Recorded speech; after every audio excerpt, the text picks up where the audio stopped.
All right, welcome Welcome, everybody. Joel. Well, thank you, Rav Nachum, and welcome everybody. I just did, before we dive in, there's if people remember back to last week when we learned at Sarichet Seif Bet, which was the case of Nishpach. I just want a little very quick quiz according to the Mechaber, not according to any other opinion, just the Mechaber. And don't worry about Yavesh Be'Yavesh at the moment, right? We'll think Lach Belach. Min Bemino, Diaraita. What's the rule for bitul? Min b'mino, according to the Machaber. Go for it. Someone just jump in. Berov. Right, berov. Great. Min b'mino d'oraita is berov. What is it? What is it? Derabanan? Shishim. Shishim. Great. Min b'she'eno mino d'oraita. What's the rule according to the Machaber? Shishim. Good. And according to the Machaber, tam ki kar is what level of rule? Deoraita. Good, right? That's the we should get all of that from the Nishpach case, right? The two cases he brings in Nishpach, if it's min b'mino or if it's min b'she'eno mino, and the fact that he even cares on I can remember we're dealing with is a safek derabanan or safek deraita, right? We should be able to get those three rules out of that. Good background. Anybody disagree with what we just said? Just before we, okay, good. All right, so now we're going to go into we're going to start with Seif Gimel. We're going to be in the tour. First thing we'll do is we'll read the tour.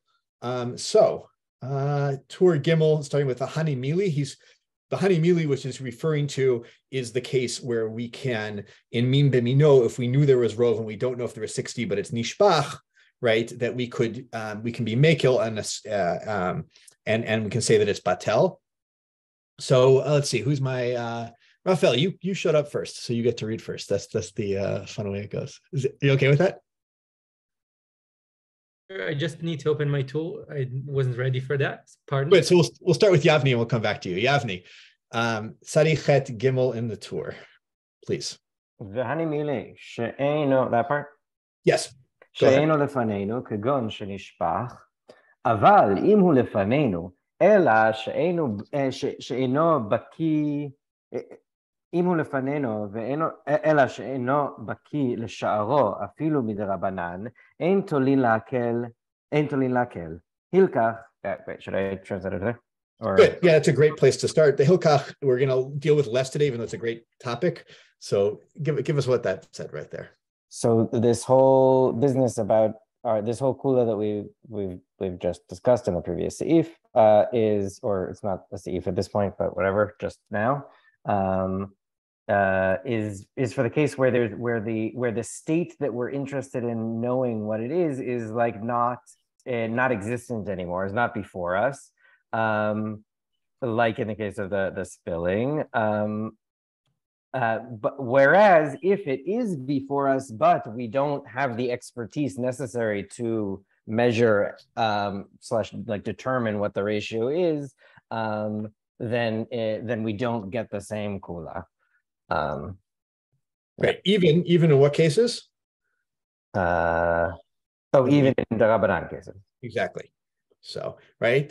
So the only Nishpach was a special case because the thing is no longer there. We'll get a little bit into what's the difference exactly? But let's leave that, not to make a pun on Ein Tolin, but let's leave that hanging for the moment and keep going in the tour. So keep going, Yavni. הילקח כחל אף על פי שהוא דרבנן צריך 60 כנגד כולו. Therefore, we're not going to spend too much time on that at the moment, so let's keep going with the Rashi. ורש"י פירש, דמין במינו לא בטיל כלל, אפילו באלף, ומין בשאינו מינו, אינו אלא דרבנן. ולדידי תולין להקל מספק במין בשאינו מינו, ואי אפשר, ואדוני אבי ראש ז"ל הסכים לסברת רבנו תם. So Rashi is of the opinion that min b'mino is never batel, and even in 1,000, and min b'she'eno mino is only the Rabbanan, and it's min b'she'eno mino that's only the Rabbanan. And therefore, what does he mean by only the Rabbanan according to Rashi? What does Rashi thought there? Oh, is that the tam ki ikar is only the Rabbanan? Exactly. Tam ki ikar, right? Tam is only an applicable category, really.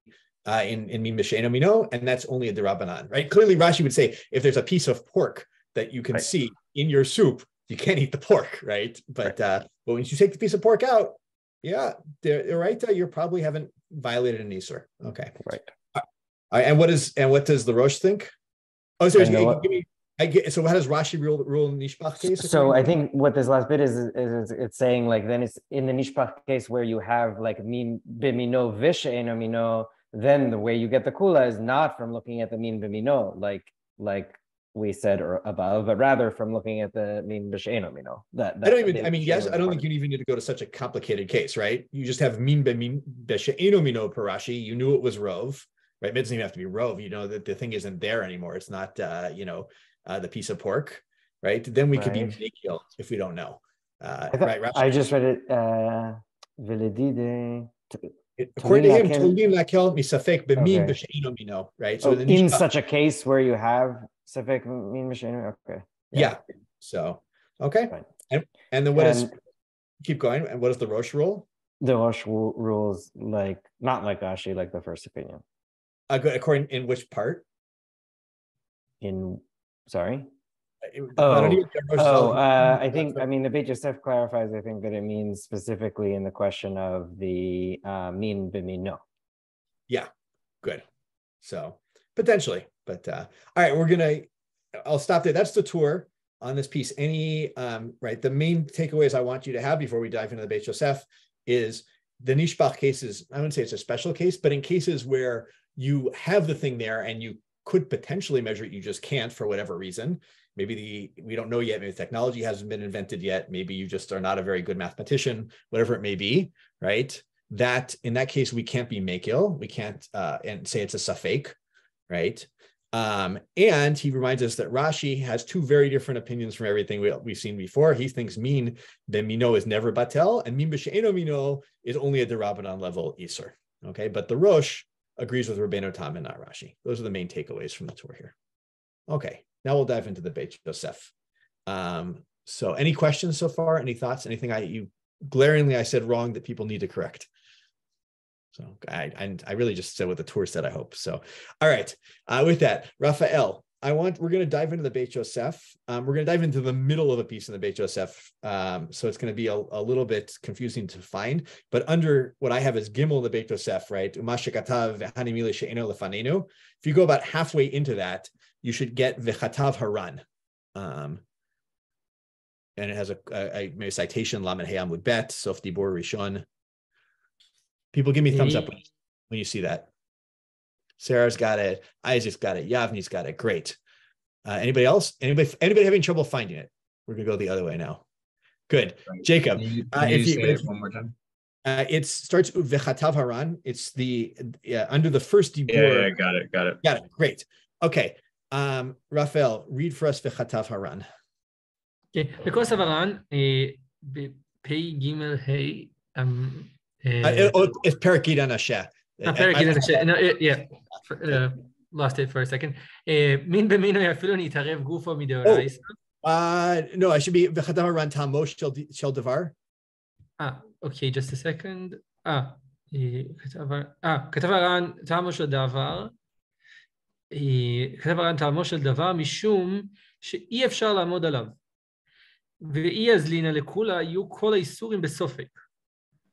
וכל אחד יישאר במה שנראה בעיניו. וכך ראו חכמים להשוות מידותיהם. But stop there.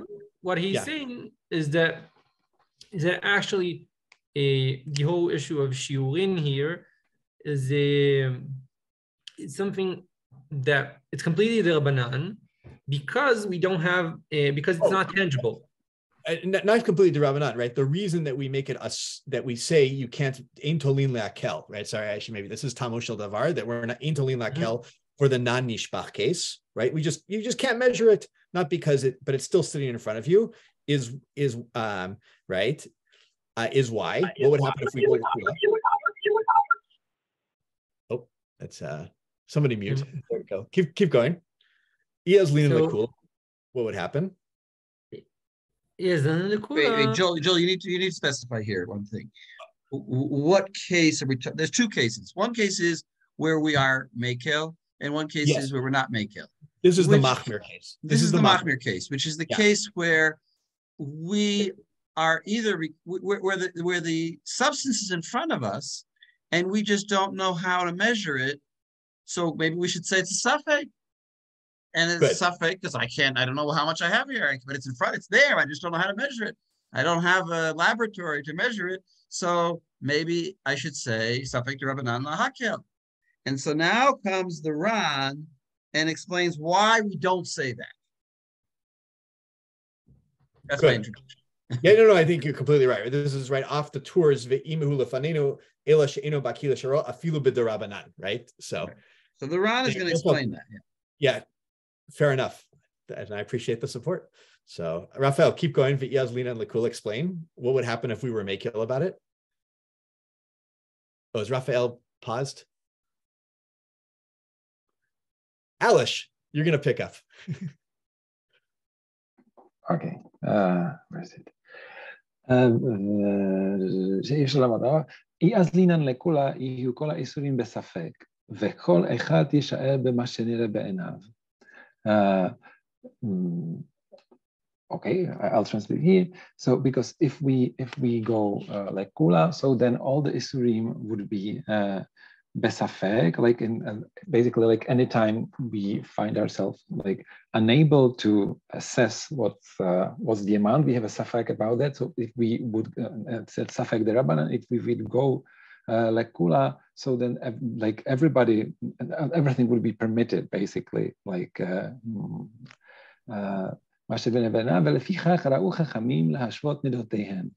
so therefore rabbis compared their measures. I don't think it's compared. I think it's they wanted to equalize it. Equalize, right? That's the word. You to make an estimate here and me to make an estimate there, right? They want a right. So standard. We follow a standard measure, as it said. אבל במה שאינו בא אלא באקראי בעלמא, כגון אם נשפך הרוטב וכיוצא בדברים הללו, אז לינן לכולה.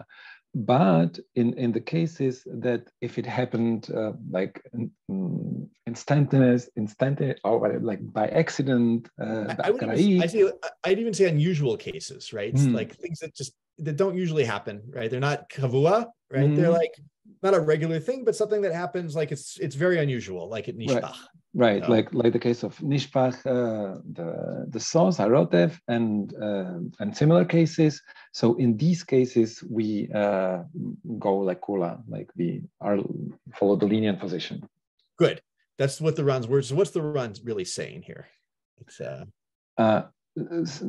so it seems to me like if I start from the Akrai case, like so if it just happens, I don't know, by accident, and so in these cases we can say like we can be makel in this case when there would be otherwise a derabanan isur, or no, no, it's derabanan, safek derabanan, right, the derabanan, safek derabanan, but we cannot make it a rule. I know in the cases where the isur is still in front of our eyes and we just basically are not able to measure it because we don't have the scales or yes. Exactly. I think by the way, the Ran maybe even saying something a little bit deeper about people's ability to measure things in general, right? In most cases where you're going to have a mixture, right, tarovet, of isur and heter, you probably aren't actually going to know how much Easter's in there exactly, right? You might think, oh, it feels like it's 60. Feels like it was 61, 63, right? Or, you don't really know, right? The only good standard measurement is to have a non-Jew taste it, by the way, which we're not doing anymore. And so the Ran says, if the Chazal were to permit in those cases that were derabanan, a safek, that if you didn't know what the measurement was and you don't have the ability to measure it, but it's sitting right in front of you, then everything would be batel, right? And everything would be under-standardized, right? It would be some people, or I wouldn't say necessarily everything, but some people would say it was batel. Another person would say, no, it wasn't, right? He says, so for those cases, there's a gezerah, right, that says that you can't you can't just assume it's a safek and then it's batel. However, in the unusual cases like nishbach, there's no gezerah, right? And therefore we can say that's a safek derabanan, and then you could be mekil, right? This whole thing about whether or not you follow the Ran here is going to become important for other unusual cases, right? And we'll see that. I'll do that actually in the Chazara on Thursday, right? The Piskamak is just like a nice teaser here, right? But you can think about that. If you follow the Ran's logic, other things that are be'akrai ba'alma might also fall under this case if there's no gezerah on it, and therefore that also would be mekil. We'd also be mekil about it. So, all right, people understand what I'm saying? Comment? Yeah, please, Rav Nachum. Yeah, it seems like, other people might say an alternative explanation that lifanenu, it's in front of us, so go measure it. And here it's not in front of us, so you can't. In other words, there's some kind of essential difference. And the Ran is saying it's really that the rabbis could have been gozer also in this case. They could have said, if you don't know, it's usher to write, it's usher, safek, and so therefore it's usher. And he's saying that really it's just a question of when were the rabbis gozer, and he's giving a kind of a general rule, which is the rabbis are not gozer in unusual cases. And that's why nishpach is different, because it's unusual, and not because it doesn't happen all the time. It's not a normal case, but it's not because that physically the material is not in front of us. It's not like essentially because it was absorbed into the ground and it's no longer here, and therefore I can't, no investigation can ever work because it's gone. It's not an essential thing. It's just a question of when the rabbis were gozer, when they were not, which is very interesting.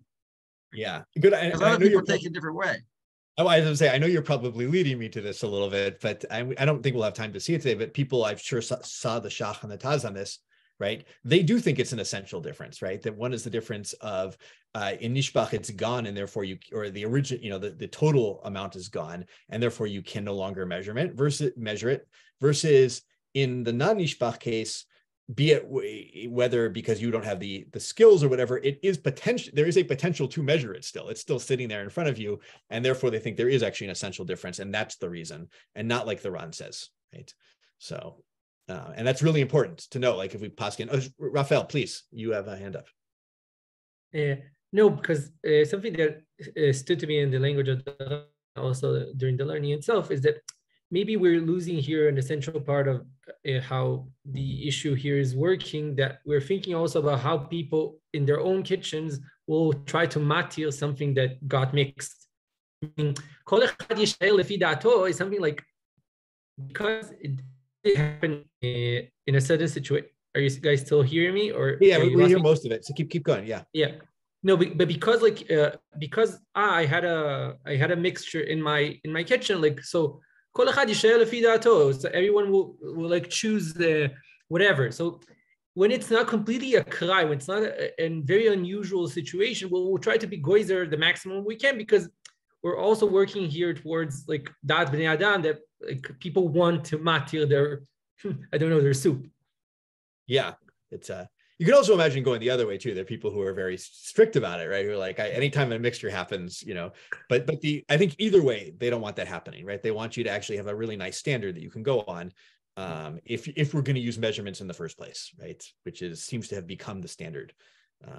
Good. I want to push on a little bit from this. I know it's a very important topic. And as I said, as Rav Nachum really nicely points out to us, it's a huge halachic difference if you follow the Ran's logic versus you follow the Shachar, the Taz, that it's about something essential in a question of some other akrai be'alma case, right, that you can come up with, and whether or not that follows the nishpach or it doesn't. So, but I want to push on to Rashi's opinion and how the Beit Yosef sees it. So with that, we're going to go on, just keep going on the Beit Yosef, Verashi Piresh Demin B'mino La Batil Klal, and also the next one. And let's see. Alan, can you read for us, please?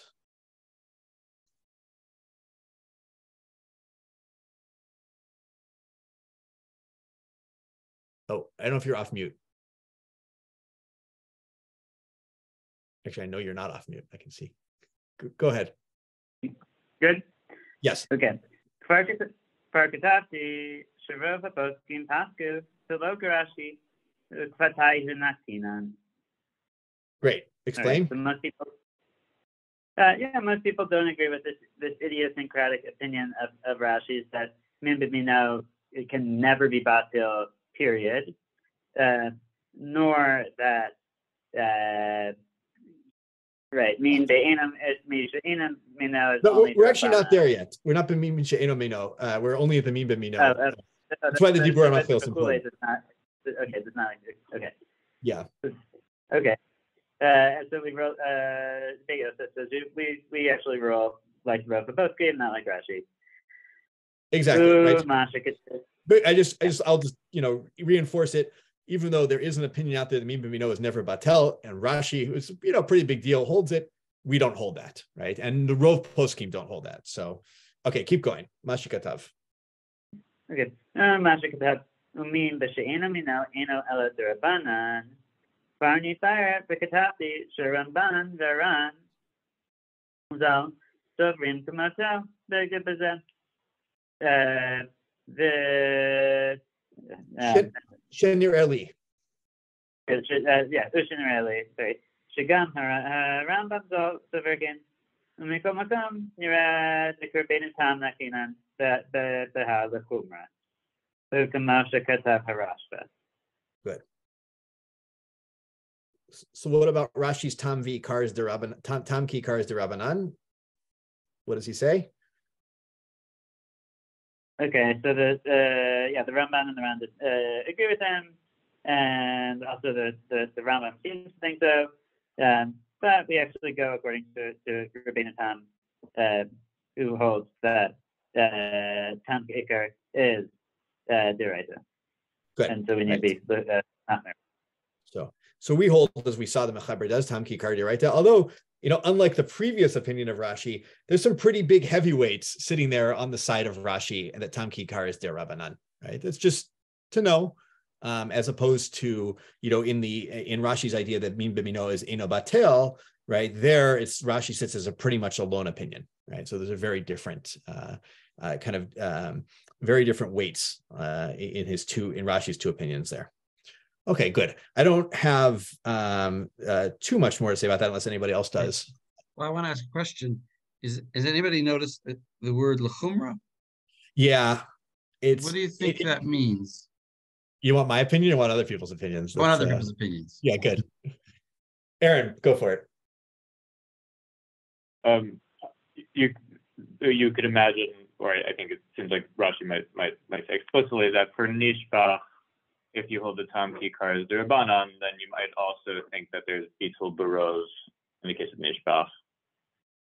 Oh, I think he's asking more like when we say that Nirek de Rabbeinu Tam Naktinan Behalachumra, not that we hold like Rabbeinu Tam, but Naktinan Lechumra, right? Is that mean something different than we just hold by Rabbeinu Tam? I think that's what Rav Nachum was asking. The language there is peculiar.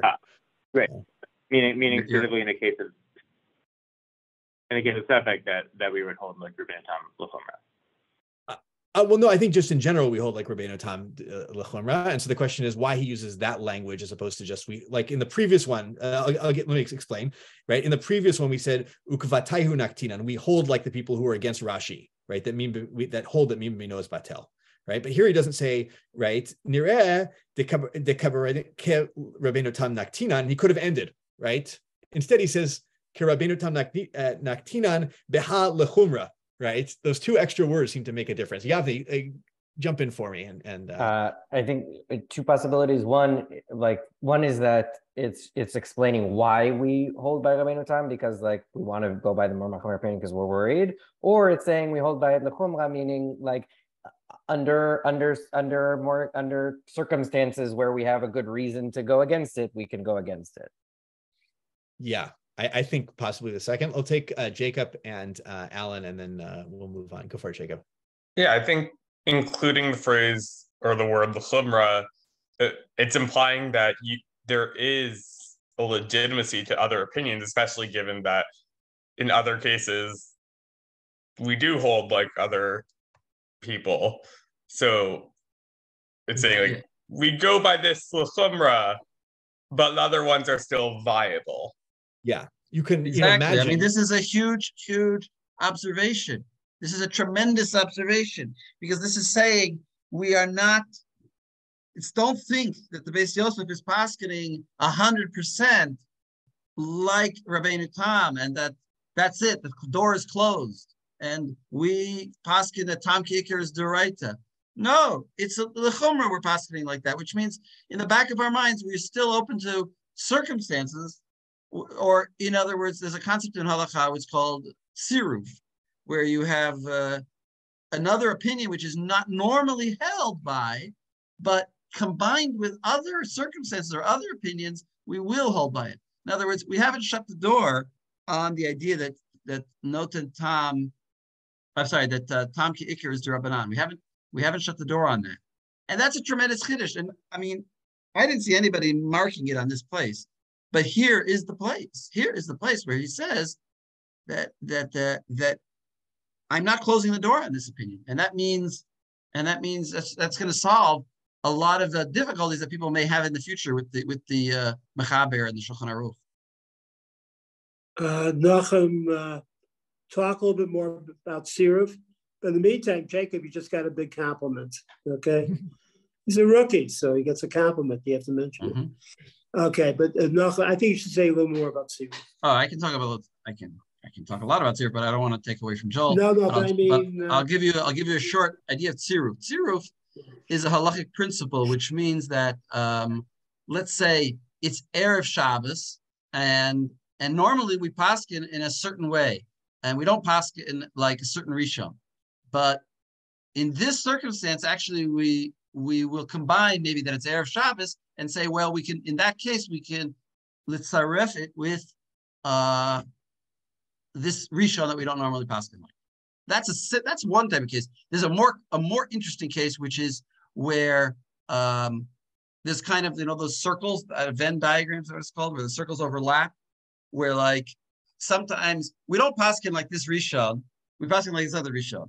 But over in this case, it's actually two other rishonim would actually say, not just one, but two would say that it's mutter here. And even though we normally don't paskin like either of them for different reasons, but where they both agree, then we will take that opinion. I'm not really giving you a case, but that's the idea. In other words, two rejected opinions sometimes can work together to create a heter. Well, the first case I gave you was where it's like Erev Shabbos, where it's an external circumstance. Sometimes it's an internal circumstance where it's within the poskim. I have to give you an example, but I'm not going to do it right now. Good. We'll probably get some as the year goes along. We'll see a few cases. I know the Ramah brings a few like that. So, yeah, and I think it's incredibly important. And I think sitting behind the Beit Yosef here is, as he writes out, even though he's pasking or he's going l'chumra like Rabbeinu Tam, when the Ramban and the Ran and Rashi and potentially the Rambam all disagree, that's a lot of weight sitting behind the other opinion in general. So, okay, good. I want to do one more thing on this Seif, and then we'll move on. And this actually has to do with, right, that if you remember, the Tur ended saying that and this actually came up, he was a little bit vague. He said, the Rosh, he schemed l'sfarat Rabbeinu Tam, right? That the Rosh agrees with Rabbeinu Tam. And the question is where? About Tam Kikar or about Mim B'mino? And so I want to read this last piece in the Beit Yosef, Uma shekatav ve'adoni avi zal. Sarah, Aaron, actually you were next on my list. Sorry, Sarah, you're going to be next after that. לעניין מין במינו, כבר כתבתי בהדיה פסקן, בפרק בתרא דבר זרה, אך לעניין מין בשאינו מינו, לא מצאתי לו שהפריע בדבר. So we have a clear place where the Rosh comes down vis-a-vis Rabbeinu Tam on Mim B'mino, but it's not clear what he thinks about Tam Ki'ikar being D'oraisa or D'Rabbanan. Great. So, I just, it's really interesting when I think in general, when the Beit Yosef argues with the Torah about his knowledge of his own father, it's like, maybe it's not written, who knows? Maybe the Rosh said to the Torah, this is what I hold. I don't know. I have a note there actually that does have a place where they supposedly found it. I didn't go down that path, but just to know this happens a lot where the Beit Yosef, at least what I think is a lot, where the Beit Yosef will argue with the Torah about the Torah's understanding of his own father. So I'll leave it there. Good. Any final thoughts, questions about Seif Gimel? Okay. Seif Dalet. Let's move us into the next territory. Sarah, would you read in the tour for us Seif Dalet? Actually, read Seif Dalet. And did I want to do Dalet and Hey at the same time? Yeah, do Dalet. You do Dalet, then Isaac will read Hey. But we'll just be in the tour for now. So go for it. Velomi Bai. Velomi Bai Isur Shenit Arib Beheter V'nimuch Betocho Shetzarich Shishim Levatlo Ela Afilu Makiro V'hu Shalim V'Zarko Tzarich Shishim Keneged Kol HaIsur She'in Anu Yudim Kama Yatzeh Mimeno. Good. So you don't have to. We're not only talking about a case where the Isur is sort of distributed throughout the whole thing. Even in a case where you can, it's sort of like in a particular, it's sort of all together, and you can then take it out, right? You then you nonetheless need 60 against the whole volume of the thing, even if you've taken it out, because we don't know how much has like been exuded from it. Great. So, give us an example. What have we, You have a piece of trafe meat that falls in to, I don't know, soup or something, and then you pull it out. You need 60 against the volume of that piece of meat, even after you've removed it. Mm-hmm, exactly, right? There's an assumption here, right? She'ein anu yodim kama yatzeh mimeno. We'll get a little bit more into this, right? As if the entire, piece of meat, even though we have the piece of meat sitting there, as if all the flavor exuded from that meat and went into the soup, right? It's left as flavorless meat. We'll get into thought processes around what about if it falls. Well, we're going to do it. Let's do it now, actually. Let's move down. We'll stop there for the moment. We're going to move down to the Darchei Moshe. And Isaac, take Vav in the Darchei Moshe for us. Okay, Vav in the Darchei Moshe. Hecha de Makir, starting there. Hecha de Makir ha'isur, Peshita de Tzrichli elizarko, af al gav de ika shishim. So obviously, in a case in which you can recognize the Isur, you have to throw it out, even if you have 60 against it. Okay, that's just what we learned in the tour. Vinireli. Oh, Vinireli, pardon me. Dilachachi katav hamordechai b'hagat hagahat hulin b'shem haokeach. Wait. Okay. De'im nafal halav l'toch hatavshil. It's definitely chalev here, by the way, for sure. Oh, sorry. Oh, yeah, because we're going to coagulate it. Exactly. Okay.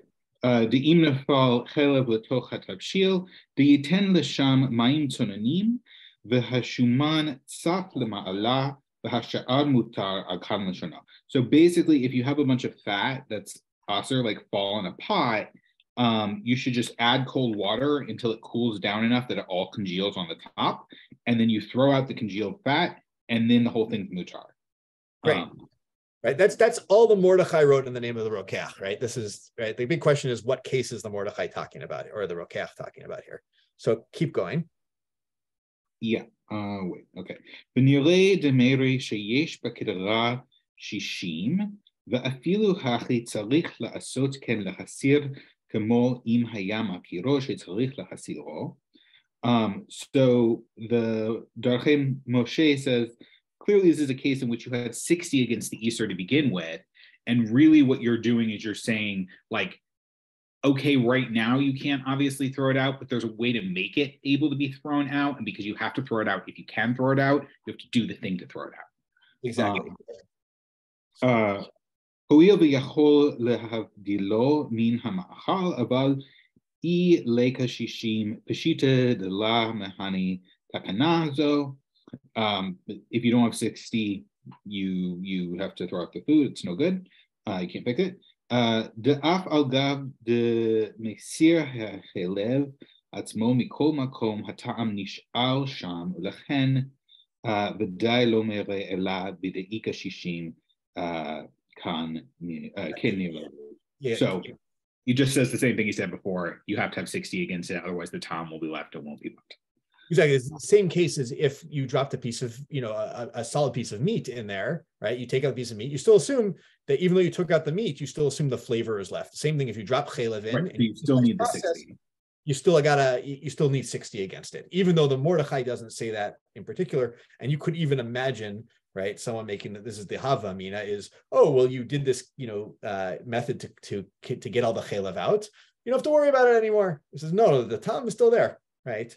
So, and then he says, well, we can skip the last slide. He actually found in the Aruch that he actually explained the Mordechai the same way the Ramah did, right? That's so. All right, I think a big principle here, right? You can't, if you can separate them, right? It's a great, I think that's right. Right? If you can take it out, you have to take it out, and even then, you still need 60. So, all right, because there's an assumption of flavor transfer. Good, Alan, please. Yeah, just a quick thought. When I first read this, my assumption was, and the Bach backs this up, that what the Mordechai and the Rakeh are talking about is saying, oh, this is actually a kula. If you're able to do this straining process, why would you need shishim? You can just get fish the thing out. It's not going to impart any time because oil and water don't stick together. But that's not the way that the Darchei Moshe is taking it. Yes, Rav Landis, please. No. So, I mean, it surprises us because we've been spending so much, as you said, we're spending so much time thinking about the fact that we're exempt once we take the chaylev out. So you don't think that the real necessity is to have shishim. So what this teaches us is we don't want that there, It's against a kula mentality. It's not necessarily a chumrah mentality either. Oh, that's what I want to say. It's not necessarily a kula chumrah mentality. Whether it's, one way we call no, it's not a kula chumrah thing. We don't want that thing there.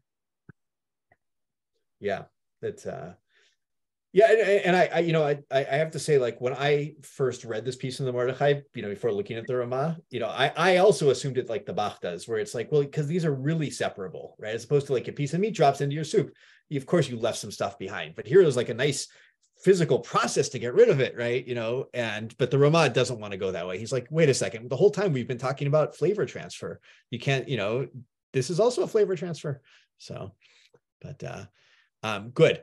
Any final questions or thoughts on that before we jump to the next piece in the Darchei Moshe? Okay, let's see. Isaac, you just read, right? Did I make that up? Good. Jacob, you want to take Zayin in the Darchei Moshe? He's here. Well, actually, you can just jump into it, and it will be, I think, pretty obvious what he's saying. So, you're on mute, by the way, Jacob. Okay, yeah. Good. Yeah, where does it start exactly? I'm trying to. Uvaruch klal kaf daled. Okay. Uvaruch klal kaf daled afilu chaticha ava kmo berishona vafilu nafla the kuf kederot bezachar zeh tzarich l'sher bechol hakdera neged kula. Good. Explain. And yeah, like to extend the rule, or this is in the book the Aruch in Klal Kaf Daled, right? Okay. What is he right? Even like a thin piece, thick, right? It's as thick. In other words, the piece you pull the piece out of the soup, it hasn't lost any volume, right? Yeah. Right. It looks like it didn't exude anything. The whole thing's there. Nonetheless, and even if it fell into 100 pots, this one after this one, you need to measure in each pot against the whole volume of the meat. Exactly. We assume no matter how it looks, no matter how many pots it fell into, that each time it exuded its entire volume of flavor into that pot, right? That's the assumption. Yeah. However, keep going. אבל אם נפל בית פעמים לגדרה אחת, אין צריך להישאר רק פעם אחת נגד כולה. עד כאן נאמר. עד כאן לשונו. Good. לשונו. But if the piece of meat fell 2 times into one pot, you only need to measure 1 time against the whole volume of the meat. Exactly. This is the great comedy routine going on here. Both of these are great comedy routines, right? You know, if the Easter falls in the pot, you pull it out, you slip, it falls back in, right? You know, it's like, oh my gosh, I need 120 against it. No. You just need 60. We're going to skip the last line because when we come backwards in Basar B'Chalav in Sadi Dalet, we're going to deal with the case of like what happens when you have a spoon that was used recently, a milk spoon was used recently for milk, and you stick it in a meat pot several times. Like all day, you've been storing the pot with it, and the whole question of no dabbing time, did you know in between, and so forth. Yeah. We're going to we'll deal with that in several months. So we're not going to go there. Good. That's the Ramah. I just want to put the two major principles, right? It doesn't, principle number one is if you can separate things, you have to separate them. And even then you have to worry about flavor transfer. And that was in Vav. And in Zayin, the important thing to remember is that it doesn't matter how the piece looks after you take it out. You assume that it exuded all of its flavor, its entire volume of flavor. And even if it falls in multiple pots, you assume that each pot, it exuded all its flavor, but not if it's the same pot over and over again, right? A lot to say, especially if you're like a Rav Elishanik about, this kind of what's going on there. It's beyond my pay grade to do that though. So I will move on. Okay, good. What did I have next? Okay. Yeah, I want to finish this Seif in the tour. How are we doing on time? We're doing good. All right. So we'll move on to Lefichach in the tour. Lefichach hamavashel b'kedera, b'kederat isur. Lana, do you want to pick up for us? Okay.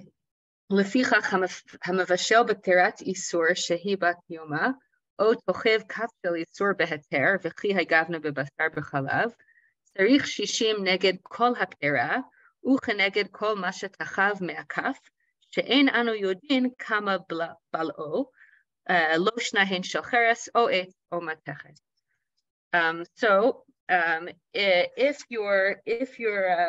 Because we don't know how much came out, right, even after removing the isur, if you're cooking in a pot that was used within the past 24 hours for something asur, right? Yes. Or if you're dipping a spoon that has isur in it, I guess, into something permitted, or such similar cases of mixing things like milk and meat, you need to have the requisite shiur of bitul. You need 60 times whatever the pot absorbs, or 60 heter, to drown out, to nullify whatever was in that spoon that you dipped in, because we don't know how much was absorbed by either the pot or the spoon, and it doesn't make a difference what that pot or spoon is made of, whether it's earthenware or wood or metal. Great, and we'll get a little bit into what the hava amina is there, and a little bit about the different material.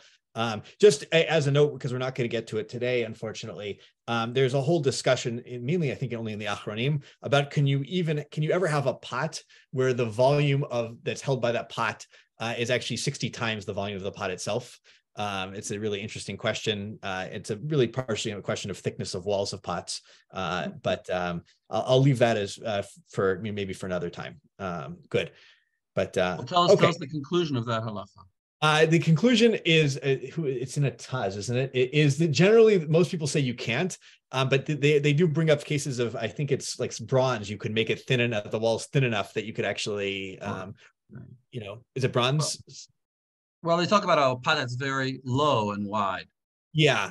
So, but the basic idea, the basic rule is that no pot is, in other words, no pot has volume that is 60 times the thickness of its walls. Mm-hmm. In other words, so that means if the whole pot is usher, then the food will all be usher, because you'll never have contents that are more than 60 times the thickness of the walls. Yeah, which is a rule to use, a chumrah rule, but that's a rule. It's a rule to use. So how do you measure it? You just immerse it into a bigger pot, and then the water. Beit Yosef talks about that. Yeah, I say we're not going to do that in the Beit Yosef, okay. But it's the Mordechai and the Rav who you essentially use you use displacement of water. Is the way. Yeah. So It's the way you would measure the volume of a pot. I mean, it's at least the way I would. So maybe you as well. But all right, good. And then, yeah, so this is like the general rules. If it's in a pot, you just assume it's a pot shel isur that's bat yoma, right? By the way, Alana, you said nicely, right? Bat yoma means, it's been used that day to cook something. There's gonna be some debate. We're not gonna see it today. We'll see it at a later period about, different shitot on bat yoma. But for the moment, I think it's a good assumption that it means that it has been used in the last 24 hours. So, okay, good. Keep going for us. V'harav Rabbeinu Peretz. V'harav Rabbeinu Peretz kichmir b'kaf shel matechet latrich shishim k'neged kulo afilu lo ichniso kulo mishum decham miksato cham kulo. So, according to this opinion of Harav Rabbeinu Peretz, he has this machmir opinion regarding a metal spoon. Before we had said it didn't matter which material, but he says with a metal spoon you need 60 heter the entire spoon, even if you didn't put the entire spoon in, because metal conducts heat. Exactly. So the entire thing gets hot, even if only a bit of it got in. The entire thing, the isur is transmitted to the entire thing. Beautiful. The whole thing gets hot, and it seems to therefore transfer the isur from the entire spoon into the pot. And potentially also, going the other way when you're mixing, the isur with the spoon originally, that even though you didn't put the whole spoon in it, that the isur's gone all the way up the spoon. So, okay, good. Keep going for us a little bit more. Umihu im bishel isur b'kterat heter lo amrinan sheguf hakterat yitzaref levatel haisur delahachmir amrinan hachi velo lahakel ve'ein mesha'arinan ela b'ma shebetocha. Okay, so if you cook something that's isur in a pot of, in a pot that's permitted, we don't say that the pot itself can likula be part of the shear of bitul, like that you can use the shear of the pot to outweigh the isur, because we only take the pot into consideration lechumra, but not lekula. We're not going to use that to levatel the isur. And we only use to levatel the isur what's inside the pot, not the pot itself. Exactly, right. So you can't include that in your calculations, right? If you guys remember, there's some Mishnah, I think, in Chulin, right, that you can use the bones and use the rotev and use everything, but you can't use the actual vessel itself as part of your battle of, do we have 60 against this isur that's fallen in? So it's not one of your warriors, if I can keep going with that metaphor. It's not one of your. Explain to me why, and then before you catch it, why can't you use it? Really, because we're being, he says, lachmir amrina, that we only take vessels into consideration for chumrah and not for kula.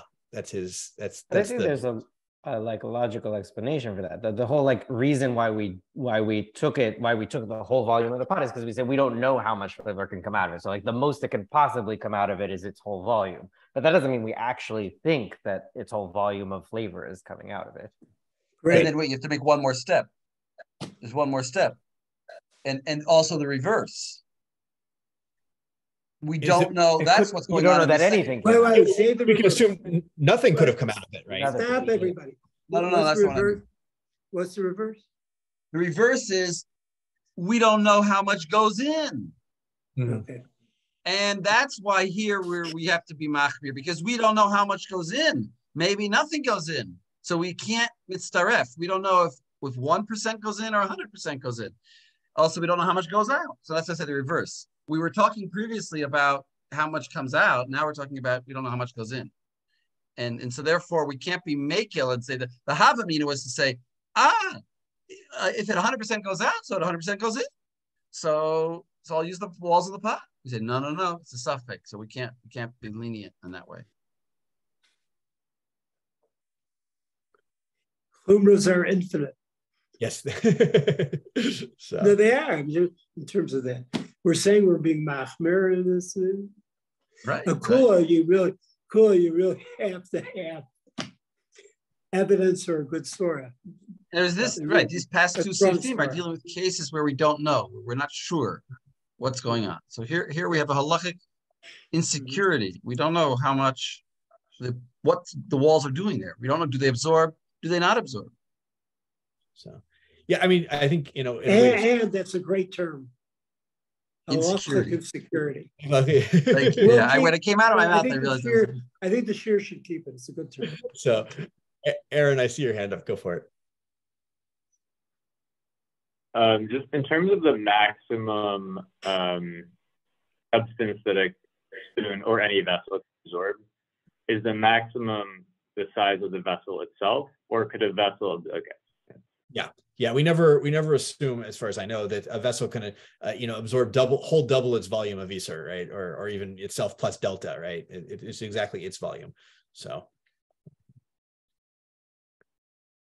So I mean, this is right. I really like that summary too of this is why they're my Rabbeim. That this is a what we're dealing with here in all of these cases is we don't actually know how much Isur there is. It's actually very rare that we know exactly how much Isur went into something, and we're in a world of measurement. Therefore, we are machmir about it and not makil, and so we always assume the worst case scenario, either that maximum went in, or that maximum Isur went in, or that minimum Isur was absorbed out by absorbed out by the walls.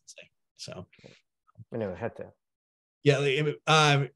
either way, you could either see it. So this is the thing: you could either see it as the pot is contributing heter, although it doesn't. Even a new pot, I think you could have a havamina that it contributes to heter because it is another volume to absorb some of the Isur, and so the Isur is spread out enough that it doesn't impart flavor in anything. So it's does that make sense to you? What I just said? I just want to make sure that I may not have said that so clearly. Okay, good. So that's case one, and I wanted to see. I had Beit Yosef. Yeah, I want to look at. There's a Beit Yosef here. There's actually some really good Beit Yosef and a Bedek HaBayit that we're going to skip for the moment because it's good, but it's not the ikar of what I want to do. I do want to point out just above, you'll see, if people don't know this about the Beit Yosef, so they should. After the Beit Yosef was finished with his work, he went back and he added some stuff to the Beit Yosef, often called the Bedek HaBayit. And in my version, it shows up in non-Rashi font. So it was his own later addition to his work. So I don't remember. I think he wrote that still before he wrote the Kesef Mishnah, which I think was his final work. But somebody can check that up for me. So, okay. We're in the Beit Yosef. Umashe katav lefichach hamavashel b'ktirat isur. Yavni, take it away for us. Wait, sorry. Umashe katav lefichach, right? Yes.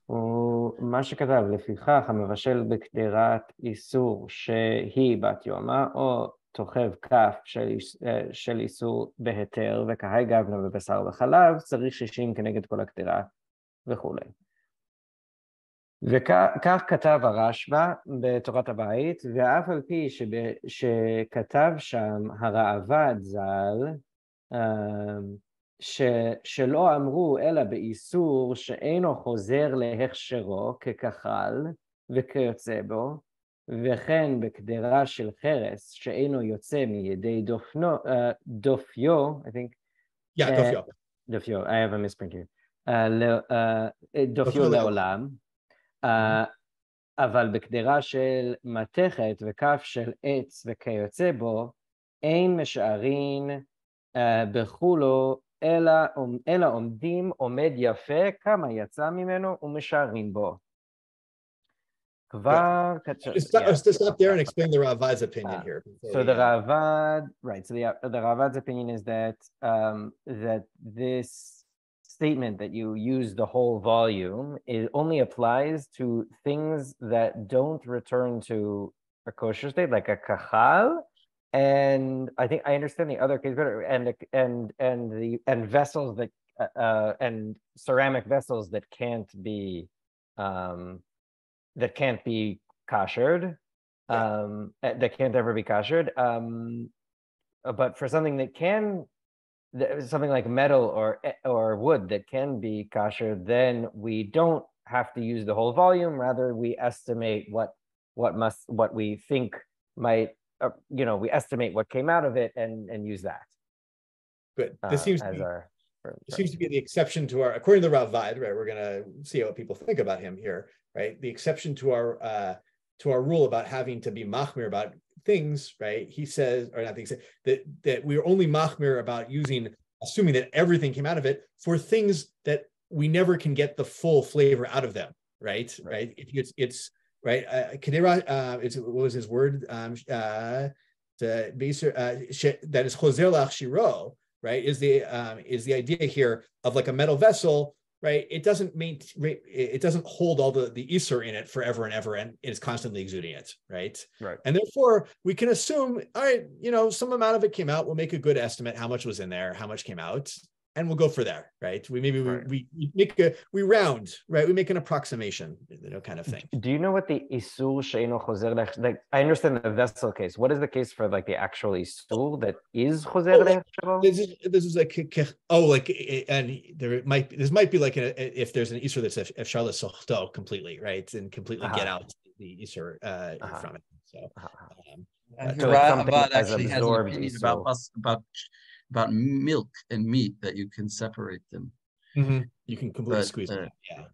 But yeah, can somebody offer a coherent rationale for this opinion? Or any rationale? I guess all rationales are coherent.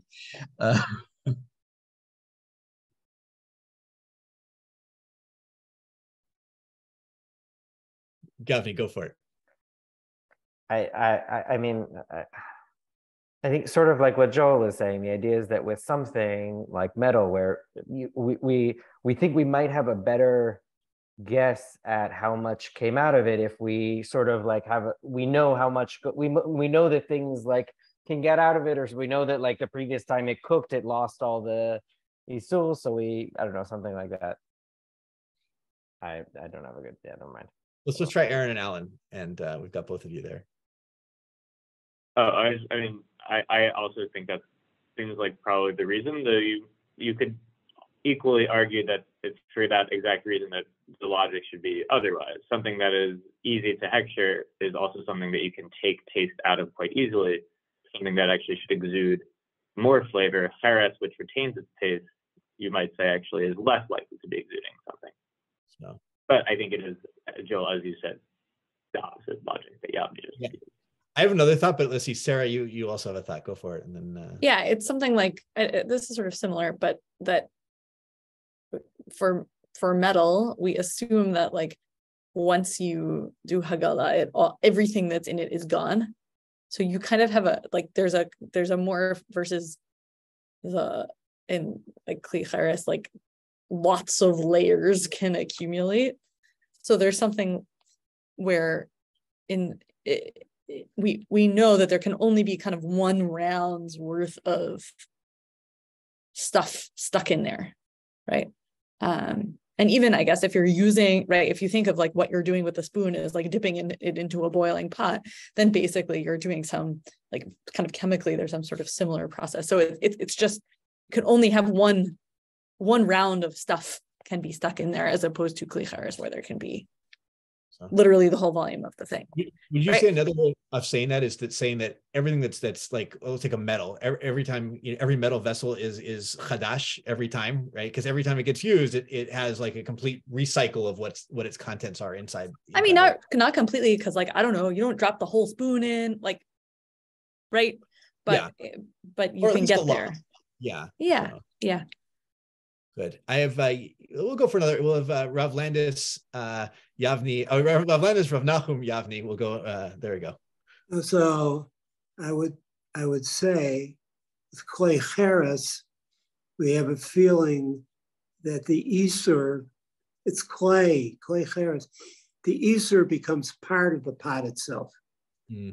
While with Matechet, it's held there, but it's not part of the matechet, and therefore you can get rid of all of it. Good.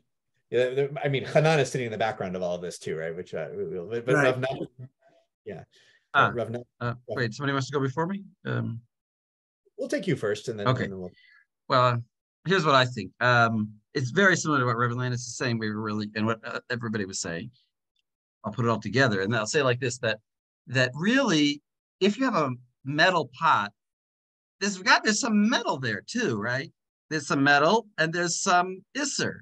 So it's quite a outrageous chumrah to say we're going to measure against all the metal, because really there's some metal that's not flavored. That's just the flavor. It's like two distinct things that have you joined. So the what comes out is just part of it. But by a Kli Cheres, the fact that we say halachically, this is exactly what Rabbi is saying. The fact that we say halachically you cannot kasher it, that is tantamount to say, that is equivalent to saying that the Kli Cheres itself is aser, because it can't be kasher. It is itself a chefetz shel iser. So therefore, we have full right to measure against the whole pot, because it became a chefetz shel iser. But by the metal, it's really not a chefetz shel iser. It's just two distinct things that got intermingled, and therefore the amount that comes out is we just do an omid yafa. We just assume how much flavor could there have been in that metal pot. Good. Well, we've got one more comment from Alan, and then we're going to go back to the Beit Yosef. So. Yeah, just still intuitive, building off everyone else's comments, right? That there is some substance and materials that are these super absorbers, right? I'm thinking of tofu, right? It's really hard to get any taste out of tofu. That's like a modern kaved. Or I had a very cheap wooden spoon. The first time I used it, I spilled some beet juice on it, and there was forever there, right? It really like welded into the essence. Well, Dafka wood can be kasher. Yeah, I was saying wood is one that the Ravad here thinks is okay, but right, but it's analogous. It doesn't match exactly, but there are some common sense substances that really seem to like sink in and grab hold of that taste on a basic chemical level. But my point is, it's not whether or not it can come out or not. It's whether it became Isser, whether it turned into an object of Isser, and therefore it's like you're putting and the Siman of that, the indicator of that, is the fact that we can't kasher. That's just an indicator. Or even I would say the reason you can't kasher is because it's become an Isser. The thing itself has become an Isser as opposed to be just having Isser in it, right? Exactly. That's why that's his proof. His proof that it became a chefetz shel iser that we can't kasher. Just to remind us where we're sitting with a great discussion here, right? This is the Rashba was quoting the Ravad here, right? This is the Beit Yosef is quoting the Rashba is quoting the Ravad. But now we'll actually see what the Rashba thinks. So Alana, you were reading. Do you mind keep going for us? You're at Mashrin Bo Kfar Katav Derishon Nirei Ikar. So start with that. And Alana, you're still on mute, just so you know. Wait, sorry. Can you say again where I should start from? It's Kfar Katav Derishon Nirei Ikar. I'm back in the tour. I know in the Beit Yosef. This is the okay. He's quoting the Rashba here, right? Who just quoted the Ravad. Now he's going to say what he thinks about it. So okay, I see the Ravad and it's right after Omid Yafeh Kama Yatzah Mimeno Misharin Bo. Omid Yafeh Kama. Okay. כבר כתב דרישון נראה עיקר, וכתב שכן דעת רבותינו הצרפתים, וכן דעת הרמב"ן ז"ל, וגם מדברי הר"ן בפרק ג' הנשה, נראה שהוא נוטה לסברת התוספות, וכיוון דתלינן תמה, משום דלא ידינן כמה נפק מיני, אפילו בדבר החוזר להחזרו משארינן בכולו. יוי.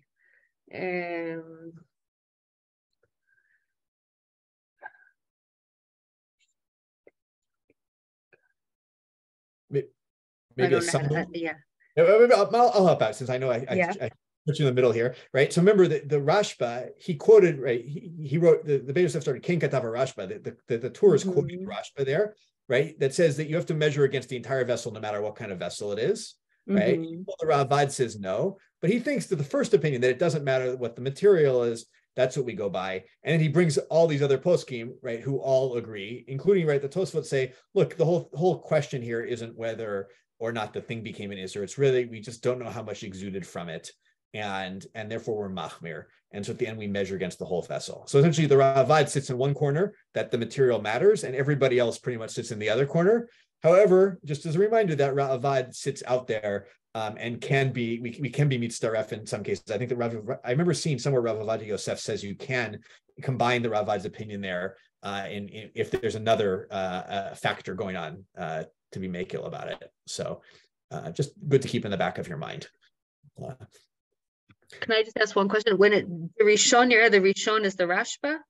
Oh yeah, so I wanted to explain that. Yeah, so right when the Tur just brings the Rashba here. He says where he says lefichach. If I got to find it in the Tur, lefichach hamashel b'kderat isur shehi bat yoma otochev etc. Right, sarich shishim neged kol hakdera. Right, and it doesn't matter what the material is. The Tur writes that. But when he says King Katav HaRashba in the Beit Yosef, he says the Rashba wrote what the Tur copied the Rashba, and he left out the second opinion the Rashba brought, which was the Ravad. But the Rashba thought that the first opinion he brought about the material being immaterial. Sorry for that. Is a material being immaterial is the real halacha. Okay. Does that make sense to people? And this happens a lot, by the way. I think it's important to know the Tur often will just quote the Rashba in Torat HaBait in the Tur without telling you that he's quoting the Rashba. And the Beit Yosef will explain he's quoting the Rashba, and he maybe didn't bring the whole thing, because he left out the opinions that he felt weren't the Ikar. So, but, okay. Good. How are we doing on time? It's a good break time, I think, for 5 minutes. We'll take a 5-minute break. And when we come back, we will look at some of the Beit Yosef on Seif. We'll look at Seif Hey. We'll look at some of the Beit Yosef on that. And hopefully we'll get everything done. So see everybody in 5 minutes. Joel, can I ask you a question? Yeah, go ahead.